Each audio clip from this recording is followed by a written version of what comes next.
Hello my friends. आज हम class 11th का चैप्टर फर्स्ट सेट्स स्टार्ट करने जा रहे हैं।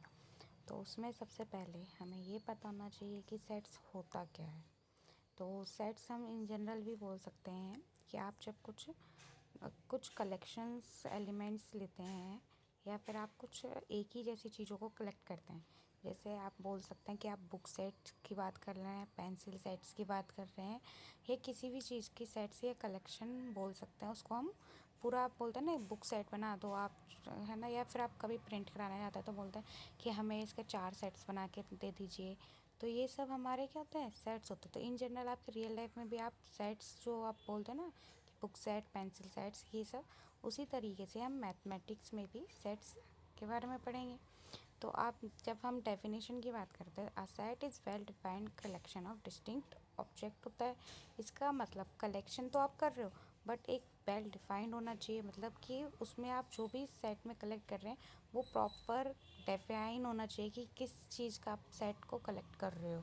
जैसे मैंने बुक सेट, तो आप उसमें बुक्स का कर रहे हो, बट वेल डिफाइंड का मतलब है कि अब मैं बुक्स की बात कर रही हूँ तो इसका मतलब क्या है, दुनिया भर की जितनी बुक्स होती है सब क्या कलेक्ट करेंगे? नहीं। हम वेल डिफाइंड का मतलब है, आप बोल रहे हैं कि आप किसी राइटर की स्पेसिफिक बुक्स का कलेक्शन बोलेंगे, या फिर आप बोलेंगे कि मुझे इंग्लिश की जो स्पेसिफिक 11th क्लास की बुक्स हैं या एनसीईआरटी की बुक्स का कलेक्शन का सेट चाहिए। ये सब वेल डिफाइंड होता है। और डिस्टिंक्ट ऑब्जेक्ट्स होने चाहिए, मतलब ये नहीं है कि सेम ही बुक्स होनी चाहिए। अगर मैं क्लास 11th की बुक की बात कर रही हूँ तो उसमें मैं सेट बनाने के लिए बोल रही हूँ कि मुझे क्लास 11th की बुक का सेट चाहिए। इसका मतलब उसमें English, Hindi, math, science, SST सारे सब्जेक्ट्स की बुक्स होनी चाहिए, इसलिए तब जाके वो डिस्टिंक्ट ऑब्जेक्ट्स होंगे।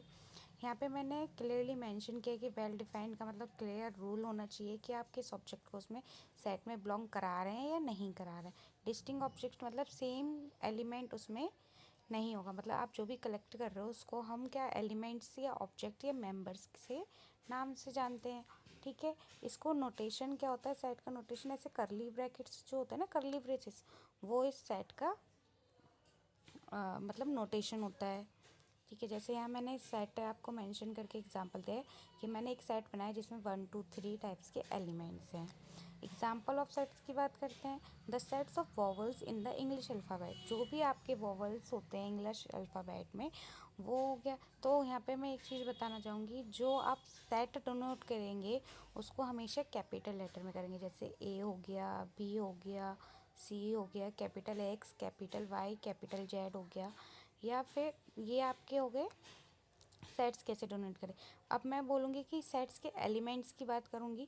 अगर आप स्पेसिफिक किसी लेटर से उसे डोनेट कर रहे हैं तो उसे हम स्मॉल लेटर से करेंगे। जैसे एक्स, वाई, जेड, ए, बी, सी, ये हो गए। जैसे मैं बोल रही हूँ कि कलेक्शन मुझे करना है किसी भी एलिमेंट का जो कि एक्स वाई जेड टाइप के हैं, तो मैं उसे कैसे, ए इक्वल टू करली ब्रैकेट में एक्स वाई जेड, ये आपके कलेक्शन हो गया। और ए हमारा सेट है जिसके अंदर एलिमेंट के एक्स वाई जेड हैं, इस तरीके से हो गया, ठीक है। The set of all capital cities in Europe, Europe में भी जो भी कैपिटल सिटीज़ हैं वो एक तरीके का सेट है। अब सेट नहीं किसे बोलेंगे, जैसे मैं बोल रही सेट ऑफ टॉल पीपल। अब टॉल पीपल तो बोल दिया, बट उसे हमने कुछ स्पेसिफिक नहीं बताया। टॉल पीपल में तो आप किस टाइप के हाइट वाले इंसान को आप टॉल बोल रहे हो, कितनी हाइट वाले को आप टॉल बोल रहे हो, ये इसमें स्पेसिफिक नहीं दिया, तो ये एक सेट नहीं होगा, इसलिए हमने इसे नॉट वेल डिफाइंड बोल दिया, ठीक है।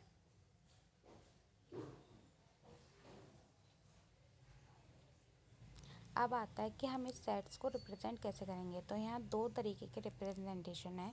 एक आप उसको रोस्टर या लिस्टिंग मेथड कहते हैं, दूसरा आप उसे सेट बिल्डर नोटेशन। रोस्टर और लिस्टिंग मेथड क्या होता है, उसमें आपको मैंने पहले ही एग्जांपल बता दिया, करली ब्रेसेस में आप उसे नोटेट करते हैं और कैपिटल लेटर से आप अपने सेट को दिखाते हैं। जैसे यहाँ पे elements are listed separated by comma enclose in curly braces में होता है। जैसे एग्जांपल हो गया, आप मंडे, ट्यूसडे, वेडनेसडे, ये एक सेट है आपके पास। Set of square of first 4 natural number का सेट है। या फिर इनफाइनाइट सेट से तो उसे हम डॉट डॉट डॉट से दिखा सकते हैं। मान लो मैंने एक सेट लिया है जो नेचुरल नंबर का सेट है, तो वो आपको पता है 1 2 3 4, और फिर वो जाता रहता है क्योंकि इनफाइनाइट है, तो वैसे डॉट डॉट डॉट से हम दिखा सकते हैं। ये आपका नेचुरल नंबर का सेट्स हो गया।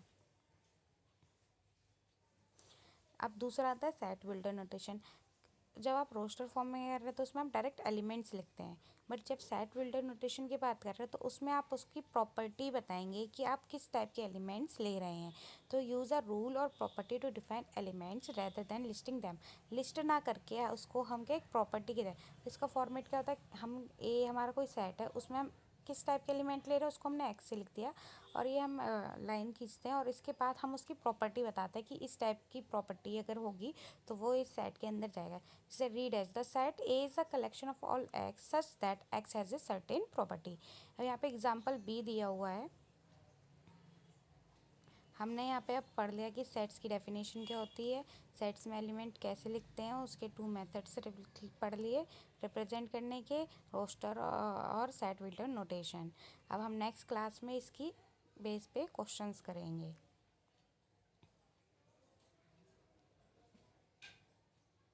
तो ये आपका पूरे नोट्स हैं।